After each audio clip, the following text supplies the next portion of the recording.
This is the introduction to Experiment 5, Calcium Determination by Complexometric Titration.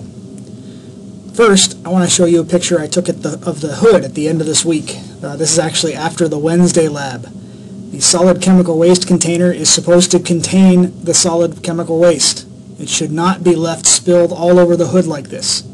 In future weeks, this is going to lead to point penalties for everyone in the lab if it looks like this at the end of the day.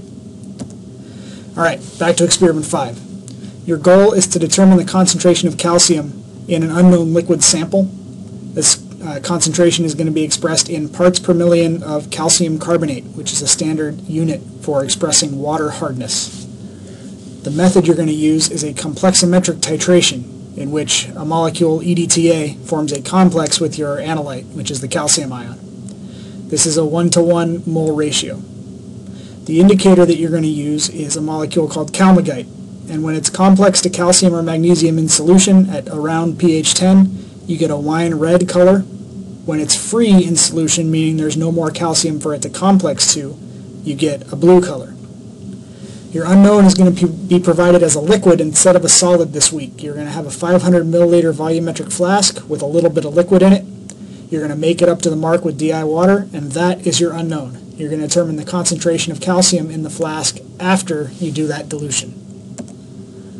The first thing you're going to need to do is make up your EDTA titrant. So this is a white powder that you're going to get out of desiccators in the balance room. You're going to dissolve it in about 200 milliliters of water in a 400 milliliter beaker. You're going to need to do this with a stirring rod, both to break up any chunks and so you don't swirl by hand and splash solution out of the beaker. After this solid is all dissolved, which will take a little while, you're going to add ammonium buffer to buffer the solution at around a pH of 10. So you should add this with a graduated cylinder, and this should be done in the hood. All additions of ammonium buffer to this beaker, to titration flasks, to anything, should be done in the hood. This stuff is very strong smelling. You're going to check the pH, make sure it's around 10, as shown on the scale on the pH paper packaging. Alright, you need it to be around 9, 10, 11 in order to have enough EDTA in the correct form to complex with your calcium. If your pH is way off, your titration is going to take a long time or not work at all. You're going to pour that 200 milliliters of buffered EDTA into your 500 milliliter volumetric, which you're going to have another empty one at your bench.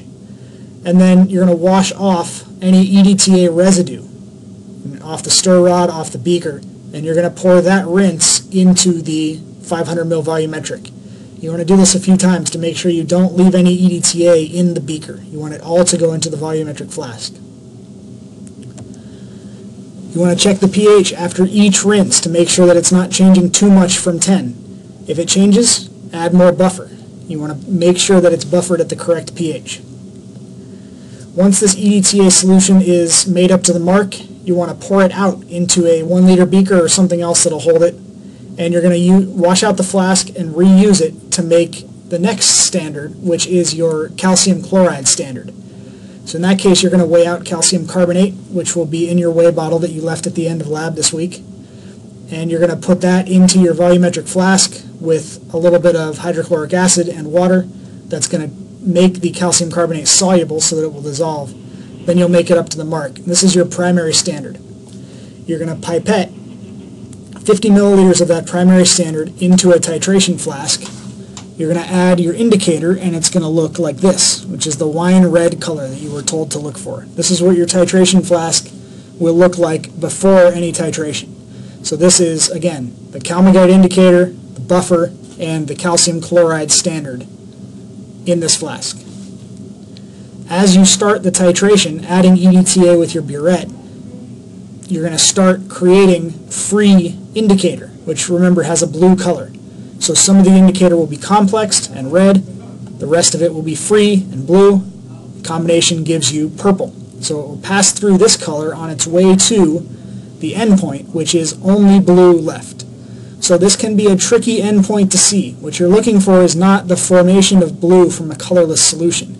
You're looking for all of the red color to disappear, so that there's not a purple hue to the titration flask anymore, it's just blue.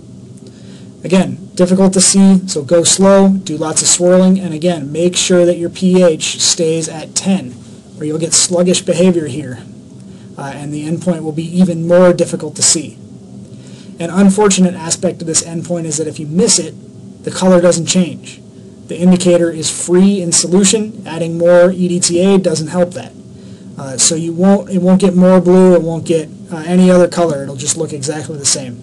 So you want to make sure on your burn, shoot past it, but on the rest of them, make sure that you go slow as you approach the endpoint. Your data analysis is going to be the standard thing. For your standardization, you know that you added some number of moles of calcium with your volumetric pipette.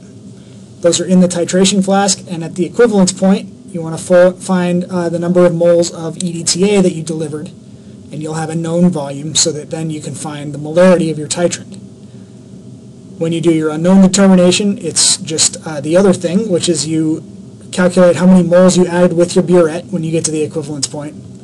Use the balanced chemical equation to find the moles of calcium in your titration flask, and then figure out what the concentration was in your 500 ml volumetric flask based on that number. Again, this number is going to be reported in parts per million of calcium carbonate. So you need to make sure that you familiarize yourself with what exactly a part per million means. Make sure that's in your lab notebook when you come so that you can do a calculation and ask questions if you have any.